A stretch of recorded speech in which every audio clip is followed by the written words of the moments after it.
Muito boa noite, amáveis amigos e irmãos presentes e radiovintes. É para mim um privilégio muito grande estar com vocês nesta ocasião para compartilhar com vocês uns momentos de companheirismo ao redor do programa divino correspondente a este tempo final.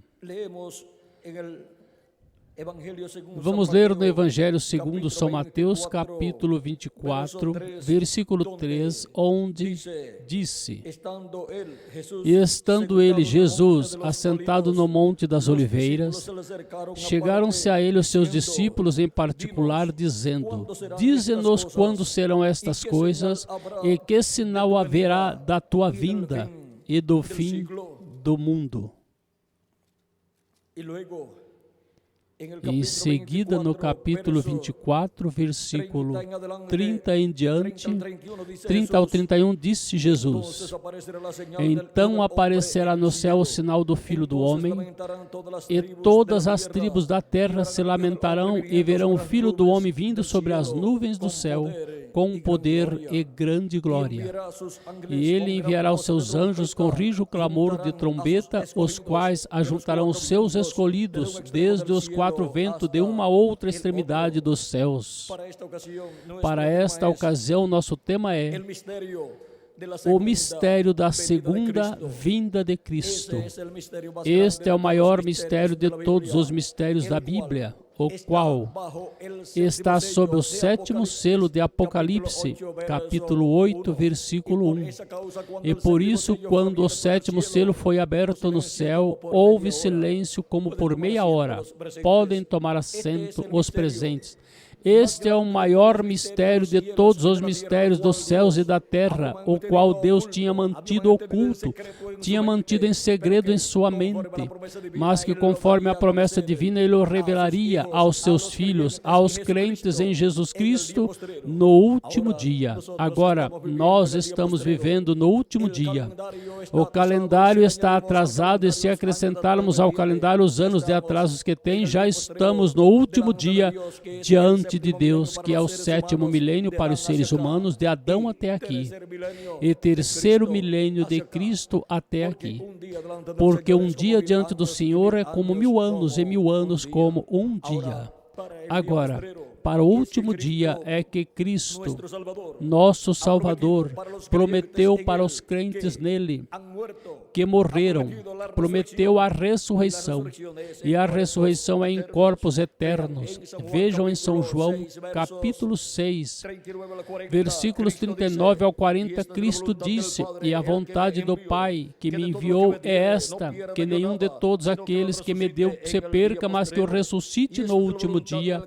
Porquanto a vontade daquele que me enviou é esta, que todo aquele que vê o Filho e crê nele tenha a vida eterna. E eu ressuscitarei no último dia. É para o último dia que Cristo prometeu a ressurreição de todos os crentes neles que morreram fisicamente. E para os que estiverem vivos quando os mortos em Cristo ressuscitarem, a promessa é que serão transformados. Porque esta é a promessa para todos os crentes em Cristo. É uma promessa de vida eterna. E primeiro recebemos vida eterna ao crer em Cristo como nosso Salvador e lavar nossos pecados em seu sangue e receber seu Espírito Santo. E assim obtemos um novo nascimento, do qual Cristo falou a Nicodemos no capítulo 3 de São João, quando disse: em verdade vos digo, que o que não nascer de novo não pode ver o reino de Deus, ou seja, não o pode entender.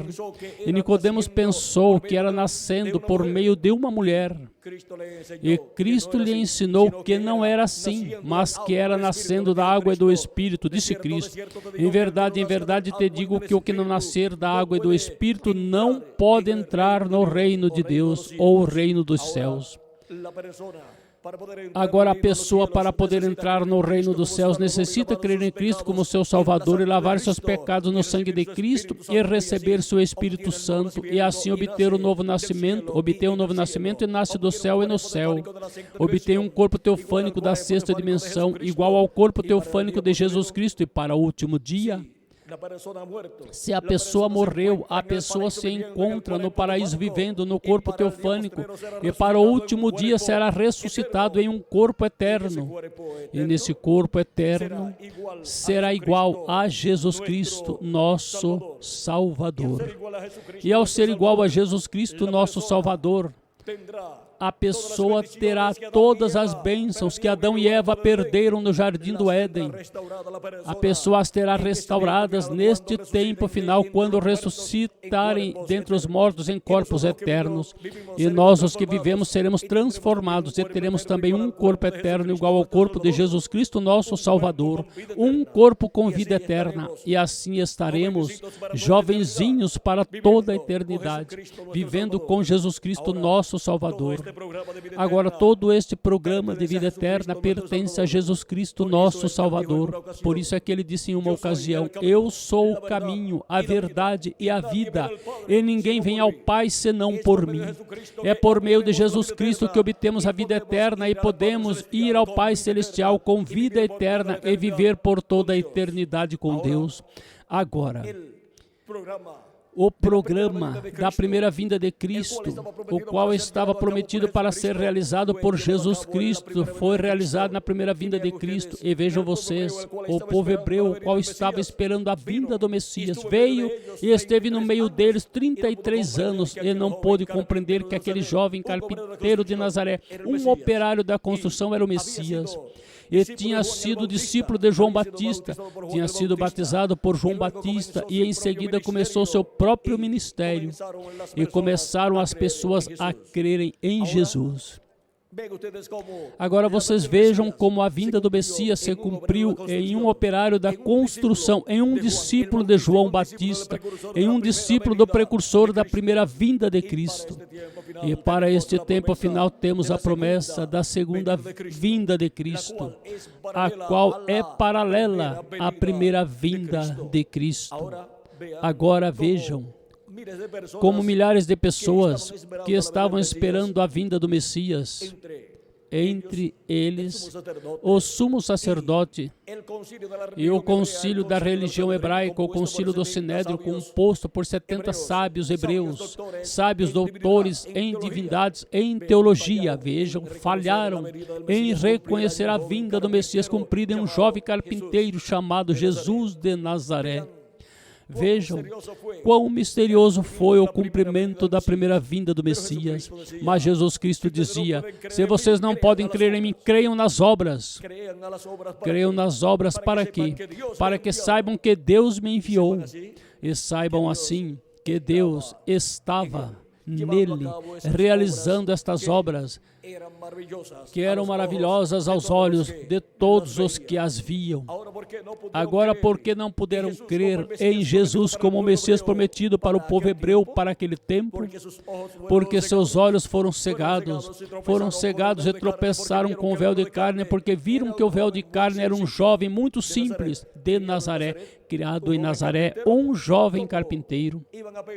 Como eles iam pensar que um jovem carpinteiro de Nazaré era o rei de Israel que eles estavam esperando? Não puderam crer, mas no entanto as obras que Deus disse que o Messias faria estavam sendo realizadas por Jesus de Nazaré, e por isso Jesus dizia: se vocês não podem crer em mim, creiam nas obras para que assim saibam que Deus me enviou. Agora, nós temos que ver quais são as obras que Deus prometeu para nosso tempo, para assim crer nas obras que estarão sendo realizadas nesse tempo final e poder compreender o mistério da segunda vinda de Cristo. Recordem que milhares tropeçaram lá, e sobretudo os grandes líderes religiosos da religião hebraica. Agora, para este tempo final, o cristianismo completo está esperando a segunda vinda de Cristo. Leva 2000 anos esperando a segunda vinda de Cristo. E os grandes líderes religiosos, com todos os concílios, estão esperando a segunda vinda de Cristo. Agora, a primeira vinda de Cristo foi em simplicidade, a segunda vinda de Cristo também será em simplicidade. Portanto, nós temos que ter nossos olhos bem abertos para que não nos escape o cumprimento da segunda vinda de Cristo. Este é o maior mistério de todos os mistérios da Bíblia. Por isso, no sétimo selo, quando foi aberto no céu o sétimo selo, houve silêncio no céu como por meia hora. Esse mistério do sétimo selo, esse mistério da segunda vinda de Cristo foi aberto, revelado no céu lá, aos que vivem no céu, às hostes celestiais. E agora, para o último dia, será revelado aos seres humanos, à Igreja do Senhor Jesus Cristo, o mistério da segunda vinda de Cristo. E a segunda vinda de Cristo é como o leão da tribo de Judá, como o rei dos reis e senhor dos senhores em sua obra de reclamação. Porque em sua primeira vinda ele veio como Cordeiro de Deus para tirar o pecado do mundo, mas em sua segunda vinda ele vem como o leão da tribo de Judá para realizar sua obra de reclamação e reclamar tudo que ele redimiu com seu sangue precioso e ressuscitar os mortos em Cristo e nos transformar os que vivemos. Este é o mistério que toda pessoa que creu em Cristo como seu Salvador, em tempos passados e em nosso tempo desejou conhecer. Toda pessoa desejou viver do tempo da segunda vinda de Cristo para recebê-lo e conhecê-lo, o cumprimento da segunda vinda de Cristo e receber os benefícios para os quais Cristo estará manifestado no último dia, revelado, e estará falando à sua igreja todos os mistérios correspondentes a este tempo final. Agora, para este tempo final, Deus já enviou o precursor da segunda vinda de Cristo, um profeta mensageiro com o espírito e virtude de Elias, assim como João veio com o espírito e virtude de Elias. Na manifestação do ministério de Elias pela terceira ocasião, o precursor da segunda vinda de Cristo veio com o ministério de Elias manifestado pela quarta ocasião, para preparar o povo para a segunda vinda de Cristo.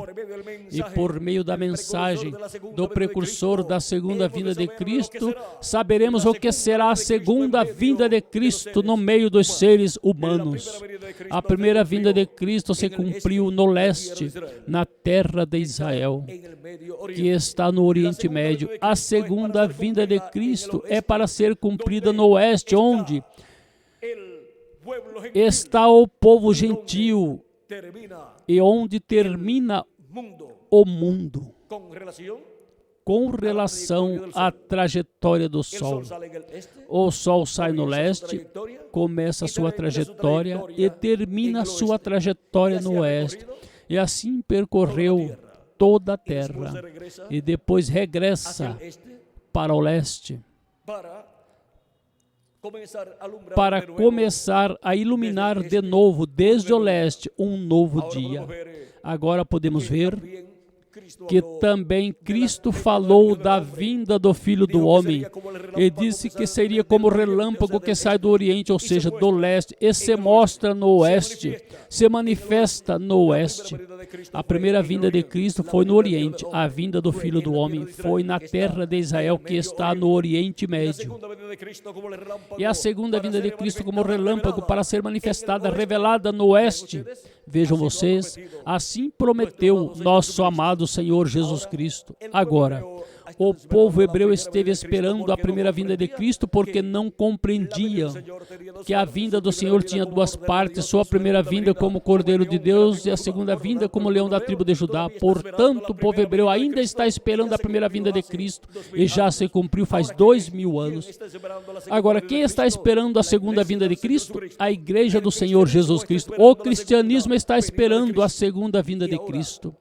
E agora, na trajetória da Igreja do Senhor Jesus Cristo, o cristianismo chegou à etapa do oeste, ou seja, do continente americano. E já no continente americano se cumpriu a vinda do precursor da segunda vinda de Cristo na América do Norte. E somente resta a parte da América Central, América do Sul e o Caribe para a vinda do precursado, a vinda de Cristo em sua segunda vinda como leão da tribo de Judá. Agora, o precursor falou do que será a vinda do Senhor para o último dia. E porquanto ele é o precursor, o qual preparou o povo para receber o Senhor em sua segunda vinda, necessitamos então saber o que foi que disse o reverendo William Branham, precursor da segunda vinda de Cristo, quanto ao que será o cumprimento da segunda vinda de Cristo. Assim como João Batista foi o precursor da primeira vinda de Cristo, e quando o viu, ele disse: este é aquele do qual eu dei testemunho que viria depois de mim. Ele é o que batizará com o Espírito Santo e fogo. Ele é aquele que viria depois de mim. Agora vejam vocês como João o apresentou. Eis aqui o Cordeiro de Deus, que tira o pecado do mundo. O apresentou como Cordeiro de Deus para tirar o pecado, porque ele viria como Redentor para realizar a obra de redenção na cruz do Calvário e tirar nossos pecados. Ele tomou nossos pecados e se fez mortal e morreu por causa dos nossos pecados ali na cruz do Calvário. Todo o juízo divino caiu sobre um só homem, Jesus Cristo, e por isso ele morreu e depois teve que ir ao inferno. Foi ao inferno em seu corpo teofânico da sexta dimensão e obteve a vitória lá no inferno contra o diabo. E em seguida passou ao paraíso, onde estava Abraão, Isaac, Jacó e todos os santos do Antigo Testamento, e os ressuscitou. E quando Jesus ressuscitou, ressuscitaram com Jesus Cristo os santos do Antigo Testamento. Em São Mateus nos fala desta ressurreição dos santos do Antigo Testamento, no capítulo 27. E versículo 51 em diante, e disse: e eis que o véu do templo se rasgou em dois de alto a baixo. A terra tremeu e fenderam-se as pedras e abriram-se os sepulcros, e muitos corpos de santos que dormiam foram ressuscitados. E saindo dos sepulcros depois da ressurreição dele, ou seja, depois da ressurreição de Cristo, entraram na santa cidade e apareceram a muitos. Agora, com a ressurreição de Jesus Cristo, ressuscitaram os santos do Antigo Testamento, os quais tinham oferecido a Deus o sacrifício dos animaizinhos, os quais somente cobriam os pecados das pessoas, porque não eram sacrifícios perfeitos. Portanto, seu sangue também não era perfeito e não podiam retornar às pessoas o espírito dos animais para batizá-los com o Espírito Santo, porque eram animais estes sacrifícios. Mas agora vejam vocês, todos esses sacrifícios que se efetuavam no Antigo Testamento no meio do povo hebreu representavam a primeira vinda de Cristo e sua obra de redenção na cruz do Calvário, representavam a vinda do Messias como Cordeiro de Deus para tirar o pecado do mundo. Por isso, João Batista o apresentou como Cordeiro de Deus que tira o pecado do mundo. Quando Jesus Cristo, nosso Salvador, morreu na cruz do Calvário, ali se realizou um sacrifício perfeito a favor do ser humano, para que o ser humano fique completamente livre dos seus pecados e possa obter o novo nascimento e possa viver eternamente com Deus no reino de Deus. Não há outro sacrifício pelo pecado, exceto o sacrifício de Cristo. E Deus já não aceita sacrifícios de animaizinhos como no Antigo Testamento, no meio do povo hebreu, porque já se realizou um sacrifício perfeito, o sacrifício do nosso amado Senhor Jesus Cristo. E por meio desse sacrifício, nossos pecados são tirados, seu sangue nos limpa de todo o pecado, e seu Espírito vem a nós e produz em nós o novo nascimento, e obtemos assim um corpo teofânico do céu, do paraíso, da sexta dimensão, um corpo angelical, e no último dia obteremos um corpo físico e eterno, um corpo glorificado, quando Cristo ressuscitar os mortos em Cristo em corpos eternos e nos transformar, nós os que vivemos, se permanecermos vivos até que ressuscitem os mortos em Cristo em corpos eternos. Agora vejam, somente por meio de Jesus Cristo é que se pode obter vida eterna. E cada pessoa tem o sacrifício perfeito, o sacrifício de Jesus Cristo para tirar seus pecados e obter vida eterna. Nenhuma pessoa por si mesma pode obter a vida eterna. Não pode obter a vida eterna por meio dos seus méritos, porque seus méritos não contam para a vida eterna. Os méritos de Jesus Cristo são os que contam para a vida eterna. E vejam vocês como Jesus Cristo, nosso Salvador, nos falou sobre de si mesmo e nos disse em São João, capítulo 5, e versículo 24, em verdade vos digo, que quem ouve a minha palavra e crê naquele que me enviou, tem vida eterna e não entrará em condenação, mas passou da morte para a vida. Vejam como passamos de morte à vida por meio de crer em Cristo como nosso Salvador, ouvir sua palavra e recebê-lo como nosso Salvador e lavar nossos pecados em seu sangue e receber seu Espírito Santo, e assim obtemos vida eterna. Assim passamos de morte à vida. Também Cristo em uma ocasião disse: eu sou a luz do mundo, e quem me segue não andará em trevas, mas terá a luz da vida. Cristo é a luz da vida. Cristo é a vida eterna. E por meio de Jesus Cristo, nosso Salvador, é que todo ser humano pode obter a vida eterna. Agora, não andará em trevas a pessoa que recebe a Cristo, a luz do mundo. Viverá em luz por toda a eternidade. Não terá que ir ao juízo final para ser julgado e ser lançado ao lago de fogo, onde desaparecerão os que forem lançados ali no lago de fogo, que é a segunda morte. Agora, podemos ver que há uma oportunidade para o ser humano. Tudo não está perdido, mesmo que as coisas não estejam boas nesse planeta Terra. Tudo não está perdido. Temos a Cristo, nosso Salvador, ainda no céu, fazendo intercessão no trono de Deus por toda pessoa que se arrepende dos seus pecados, lava seus pecados no sangue de Cristo e recebe seu Espírito Santo, e assim Cristo lhe dá vida eterna. E é muito importante para toda pessoa garantir seu futuro, garantir sua vida futura com vida eterna com Cristo. O mais importante para o ser humano é a vida eterna. Não há nada mais importante para o ser humano. Agora, do que vale o homem, você ganha todo mundo, se converte em um homem multimilionário aqui na Terra e perde sua alma, de nada lhe serviu ter vivido nesse planeta Terra. Vejam, a pessoa o que fez foi ser muito mesquinha com sua alma. Somente uns 50, 70 ou 100 anos que se vive aqui neste corpo mortal, e alguns passam um pouquinho mais.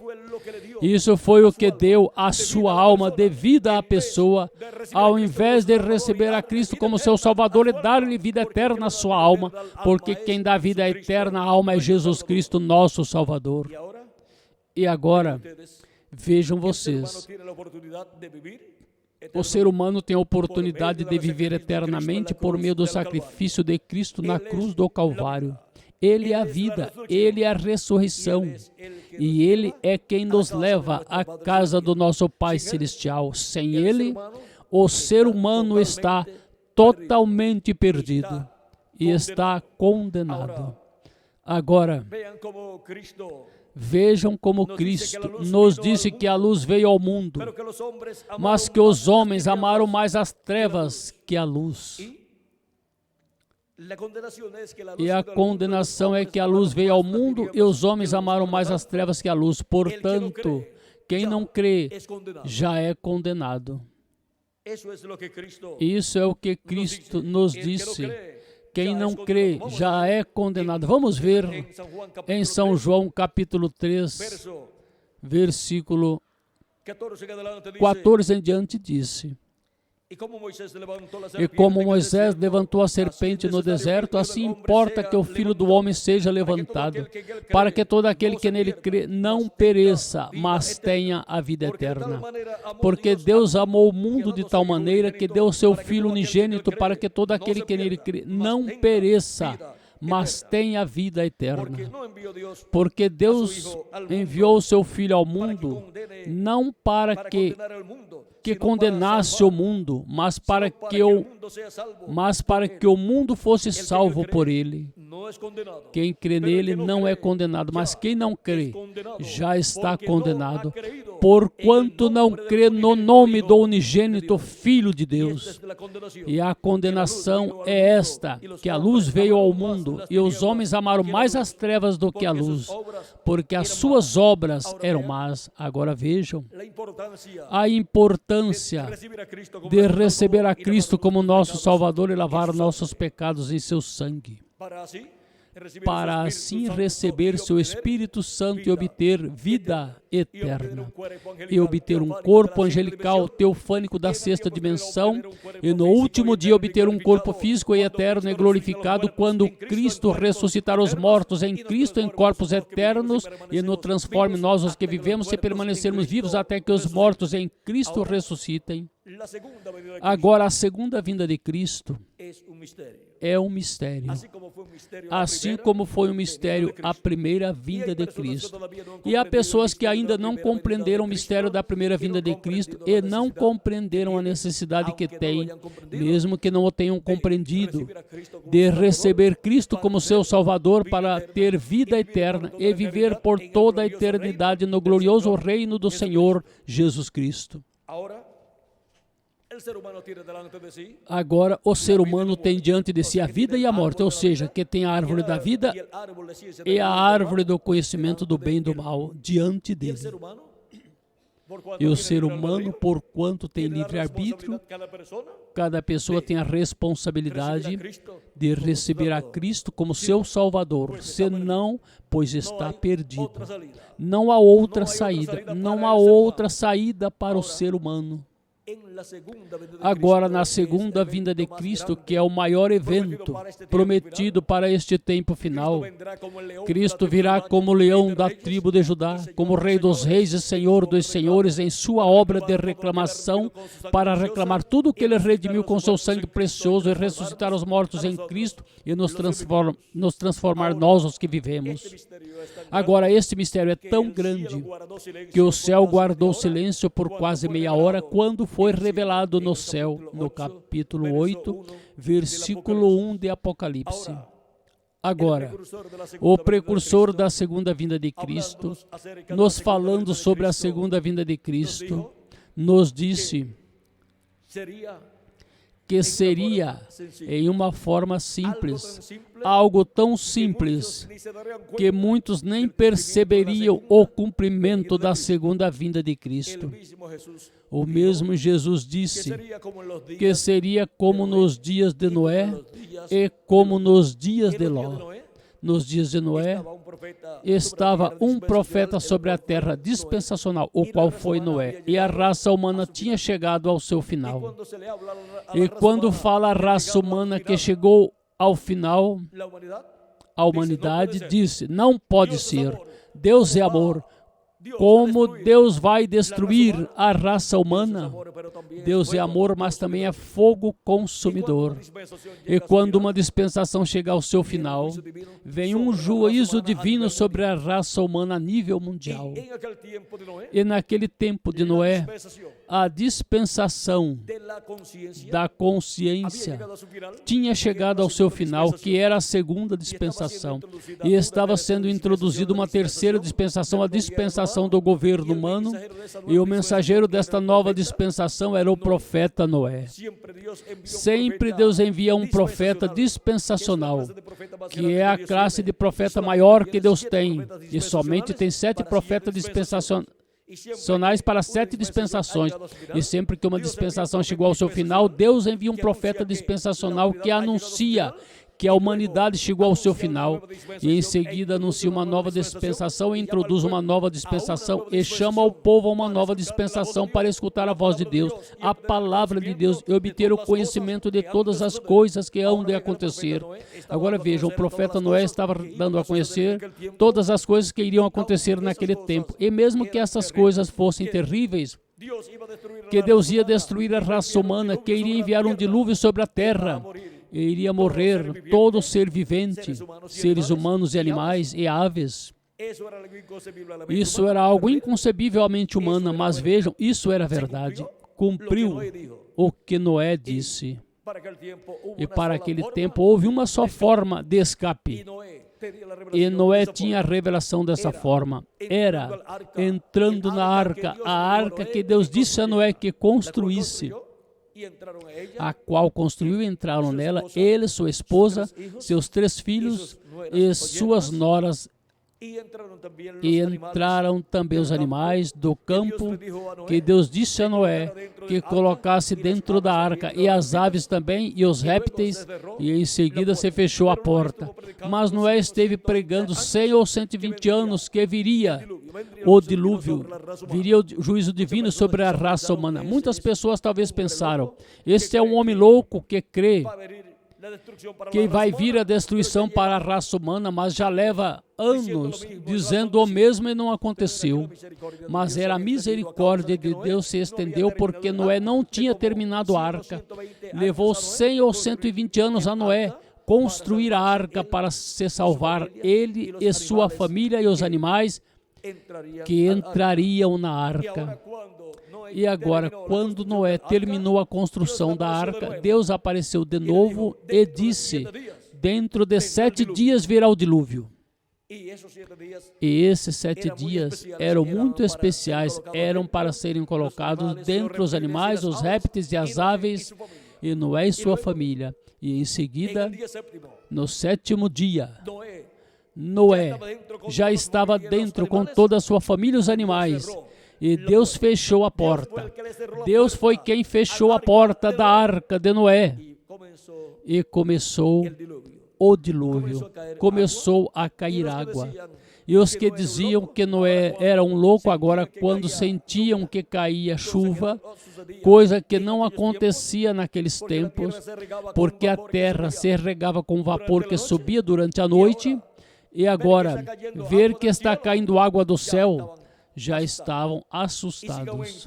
E continua aumentando a água, tanto do céu como da terra. As fontes da terra também se abriram, e as do céu, e começou o dilúvio. Um dilúvio de água por 40 dias e 40 noites, onde todos os que estavam fora da arca pereceram.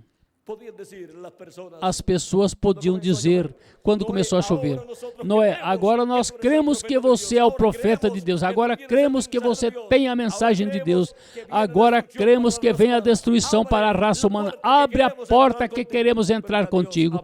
Mas Deus já tinha fechado a porta. E sabem vocês uma coisa? Que é uma porta que vai ser fechada. E quando essa porta for fechada, já não haverá oportunidade para nenhuma pessoa obter salvação. Essa porta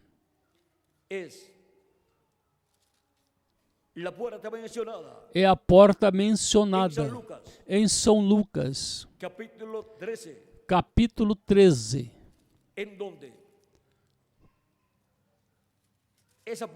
onde esta porta é fechada e em seguida virá choro e ranger de dentes para a raça humana. Cristo falando em São Lucas capítulo 13, versículo 22 em diante, vejam vocês, disse aqui, e percorria as cidades e as aldeias ensinando e caminhando para Jerusalém. E disse-lhe um, Senhor, são poucos os que se salvam? E ele lhe respondeu, porfiai por entrar pela porta estreita, porque eu vos digo que muitos procurarão entrar e não poderão. Quando o pai de família se levantar e cerrar a porta e começar a estar de fora e a bater a porta, dizendo, Senhor, Senhor, abre-nos.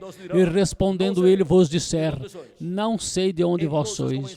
Então começareis a dizer, temos comido e bebido na tua presença, e tu tens ensinado nas nossas ruas. E assim estarão as pessoas quando a porta for fechada. Cristo é a porta. A porta da misericórdia é Cristo.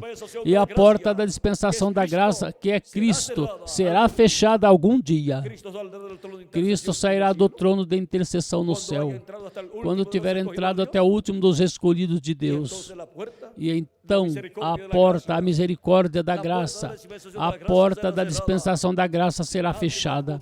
E ninguém mais poderá entrar, ninguém mais poderá dizer: eu quero receber a Cristo como meu Salvador. Eu quero minha salvação. As pessoas terão que se ater às consequências, que são os juízos divinos que hão de vir sobre a raça humana, como aconteceu nos dias de Noé. Agora vejam vocês na parábola das 10 virgens, no capítulo 25 de São Mateus, também Jesus Cristo nos falou desta porta. E disse, versículo 10 em diante, e tendo elas ido comprá-lo, ou seja, enquanto as virgens insensatas foram comprar azeite, o azeite é tipo do Espírito Santo, chegou o esposo. Essa é a segunda vinda de Cristo. E as que estavam preparadas entraram com ele para as bodas, e fechou-se a porta. E depois chegaram também as outras virgens, dizendo: Senhor, Senhor, abre-nos. Mas ele respondendo disse: em verdade vos digo, que não sei de onde sois, que vos não conheço. Vigiai, pois, porque não sabeis o dia nem a hora em que o Filho do Homem há de vir. Agora vejam como também, nesta parábola das 10 virgens, a porta será fechada. Mas dentro já estarão as virgens prudentes, que são os escolhidos de Deus, que escutaram a voz de Deus.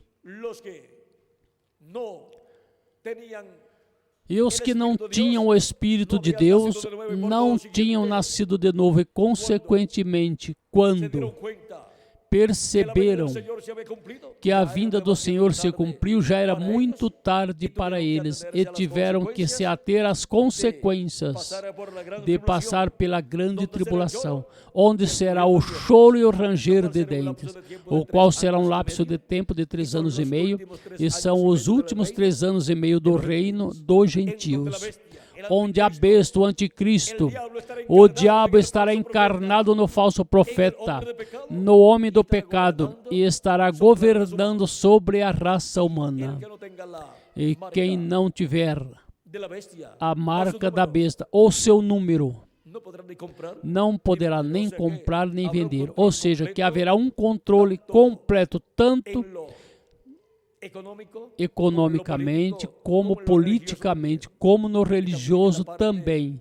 E também na parte do sustento econômico e do sustento alimentício haverá um controle completo. Agora é importante, enquanto a porta está aberta, que entrem todos os que têm seus nomes escritos no céu, no livro da vida do Cordeiro, desde antes da fundação do mundo. Essa porta não pode se fechar até que não entre até o último dos filhos e filhas de Deus ao corpo místico do Senhor Jesus Cristo.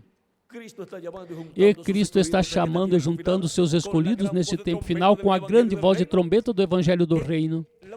Na América Latina e no Caribe, Cristo está chamando e juntando seus escolhidos nesse tempo final, porque na América Latina e no Caribe Deus tem muitos filhos e muitas filhas, filhos e filhas de Deus na América Latina e no Caribe, por milhares ou milhões.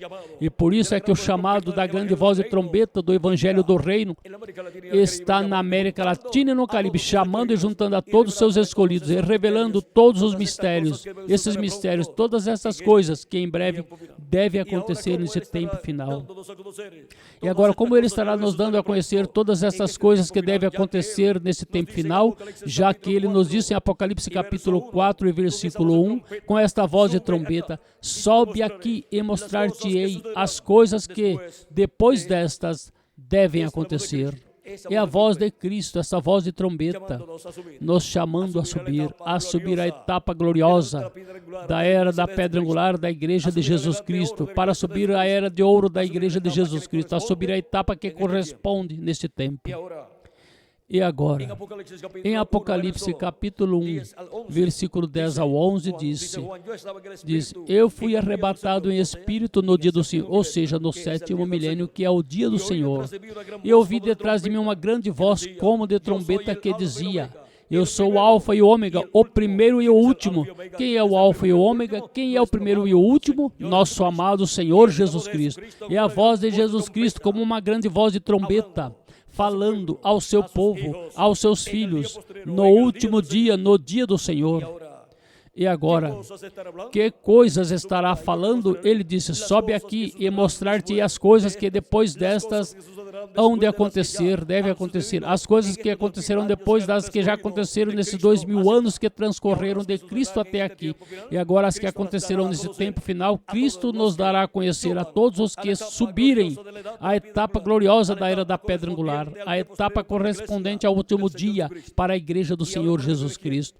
E agora, por meio de quem Cristo estará manifestado, nos dando a conhecer todas estas coisas que em breve devem acontecer. Em Apocalipse capítulo 22, versículo 6 diz, e me disse, estas palavras são fiéis e verdadeiras, e o Senhor, o Deus dos espíritos dos profetas, enviou seu anjo para mostrar aos seus servos as coisas que em breve hão de acontecer, por meio de quem serão dadas a conhecer todas estas coisas que em breve devem acontecer, por meio do anjo mensageiro do Senhor Jesus Cristo. E em Apocalipse 22, versículo 16, o mesmo Jesus diz, eu, Jesus, enviei o meu anjo para vos testificar estas coisas nas igrejas. E quem é o anjo do Senhor Jesus Cristo? É o último profeta mensageiro que Jesus Cristo envia à sua igreja no último dia, neste tempo final. É um profeta dispensacional, com uma mensagem dispensacional, com a mensagem da grande voz de trombeta do Evangelho do Reino, revelando com esta mensagem todas estas coisas que em breve devem acontecer nesse tempo final. E assim, com esta mensagem, chamando e juntando todos os escolhidos de Deus, onde? No corpo místico do Senhor Jesus Cristo, e assim sendo todos preparados para serem transformados e levados com Cristo à ceia das bodas do Cordeiro neste tempo final.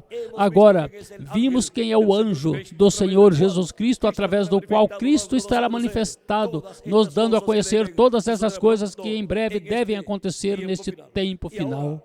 E agora, o que disse o precursor da segunda vinda de Cristo quanto à segunda vinda de Cristo, a qual estava preparando o caminho? Ele disse, no livro dos selos, página 277, da seguinte maneira, quando estava orando, ao final da pregação, orando, diz, pedimos que o Espírito Santo venha agora mesmo, o cavaleiro do verdadeiro cavalo branco, enquanto seu Espírito, o Espírito de Cristo, entre em confrontação com o anticristo e ele chame os seus.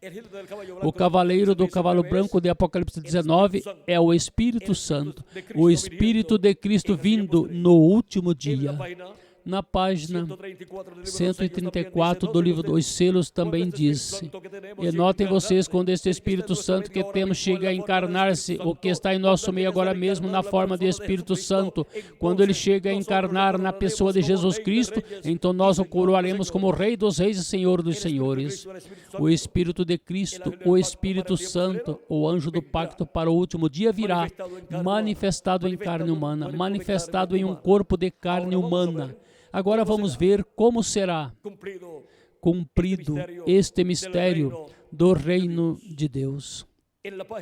Na página 146 do livro dos selos, nos fala o reverendo William Branham, precursor da segunda vinda de Cristo, que é para o tempo final. Tanto o Espírito de Deus como o Espírito do diabo estarão na terra manifestados. O espírito do diabo estará manifestado em um homem deste tempo final, que será o anticristo, o homem do pecado, a besta, porque o diabo será lançado do céu. O arcanjo Gabriel com seu exército, com sua hoste celestial, o lançará do céu e será lançado na terra e se encarnará em um homem, no falso profeta, no anticristo, a besta, o homem do pecado. Mas também nos disse o precursor da segunda vinda de Cristo, que o Espírito de Cristo virá à terra também, estará na terra e estará em um homem também. Vejam, vamos ler aqui. Ao mesmo tempo em que o diabo cai do céu e se encarna em um homem, o Espírito Santo sobe e vem encarnado em um homem. Assim que teremos na terra a encarnação de dois espíritos, do espírito do diabo no anticristo, no homem do pecado, e do Espírito Santo em um homem deste tempo final. E agora vamos ver um pouco mais o que nos falou o reverendo William Branham, precursor da segunda vinda de Cristo. Portanto, ele tem que mostrar como será o cumprimento da vinda de Cristo, o anjo do pacto, da vinda do Espírito Santo para o último dia. Disse na página 256 do livro dos selos: mas quando nosso Senhor aparecer sobre a terra, ele virá sobre um cavalo branco como a neve, e será completamente Emanuel, a palavra de Deus encarnada em um homem. Se encontrarmos este homem, encontraremos o Espírito Santo, o anjo do pacto, Jesus Cristo e Espírito Santo manifestado nesse homem. E assim escutaremos sua voz, a voz de Cristo por meio deste homem. E obteremos o conhecimento de todas estas coisas que em breve devem acontecer neste tempo final. E seremos preparados para sermos transformados e levados com Cristo à ceia das bodas do Cordeiro. Agora, este homem, no qual estará o Espírito Santo manifestado no último dia, este homem não é o Senhor Jesus Cristo. É um homem que estará vivendo nesse tempo final. Será um redimido pelo sangue de Jesus Cristo. E terá sido um discípulo do precursor da segunda vinda de Cristo, o qual, no último dia, estará ungido com o Espírito Santo, com o Espírito de Cristo. E Cristo estará falando por meio dele todas estas coisas que em breve devem acontecer nesse tempo final. Cristo enviará com seu Espírito Santo ungido e com a revelação de todas estas coisas que em breve devem acontecer, para dar testemunho de todas essas coisas a todas as igrejas, a todos os seres humanos que vivem nesse tempo. E esse homem é nada menos que o anjo do Senhor Jesus Cristo. Mas o anjo de Jesus Cristo não é o Senhor Jesus Cristo. Ele somente é o instrumento de Jesus Cristo para este tempo final.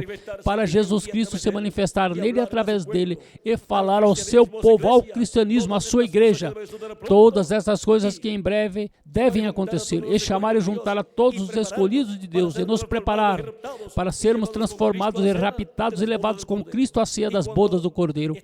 E quando estivermos transformados, nós, os que vivemos e os mortos em Cristo, ressuscitados em corpos eternos, então veremos nosso amado Senhor Jesus Cristo em seu corpo glorificado. Porque o anjo de Jesus Cristo não é o Senhor Jesus Cristo. Ele somente é o instrumento de Jesus Cristo, através do qual ele, no último dia, estará manifestado, nos dando a conhecer todas estas coisas que em breve devem acontecer. O anjo do Senhor Jesus Cristo é somente o instrumento no qual Cristo, em Espírito Santo, estará velado e revelado em carne humana no último dia. E assim virá Cristo em Espírito Santo no último dia, dando-nos a conhecer todas essas coisas que em breve devem acontecer. Assim estará Cristo, o Espírito Santo, encarnado em um homem deste tempo final, que é o anjo do Senhor Jesus Cristo, um redimido pelo sangue do Senhor Jesus Cristo, um profeta dispensacional, enviado à igreja de Jesus Cristo primeiramente para dar testemunho de todas essas coisas que em breve devem acontecer, e em seguida será enviado ao povo hebreu para chamar, juntar 144 mil hebreus. Agora vimos o mistério da segunda vinda de Cristo. Vimos o mistério da vinda de Cristo em Espírito Santo, em carne humana, em um homem do último dia, que será o anjo do Senhor Jesus Cristo. Mas esse anjo mensageiro de Jesus Cristo não é o Senhor Jesus Cristo. Ele somente é o instrumento de Cristo, através do qual Cristo vem manifestado no último dia, dando-nos a conhecer todas estas coisas e nos preparando para sermos transformados neste tempo final. E depois que já estivermos transformados, veremos a Jesus Cristo em seu corpo glorificado. Agora vimos o grande mistério da vinda do Filho do Homem com seus anjos. Seus anjos são os ministérios de Moisés e Elias, sendo que é o Espírito Santo quem estará manifestado em carne humana em seu anjo mensageiro, estará operando os ministérios de Moisés pela segunda vez, de Elias pela quinta vez e de Jesus pela segunda vez. E esse é o mistério da vinda do Filho do Homem com seus anjos. É a vinda do Espírito Santo manifestado em um homem, no anjo do Senhor Jesus Cristo, operando os ministérios de Moisés, de Elias e de Jesus, neste tempo final. Esse é o mistério da vinda do Filho do Homem com seus anjos. Esse é o mistério da vinda do Senhor para o último dia. E em seguida veremos a Cristo em seu corpo glorificado quando nós já estivermos transformados. Foi para mim um privilégio, amáveis amigos e irmãos presentes e radiovintes, estar com vocês, dando testemunho do mistério da segunda vinda de Cristo. Que as bênçãos de Jesus Cristo, o anjo do pacto, sejam sobre todos vocês e sobre mim também. Que Deus os abençoe e passem todos muito boa noite.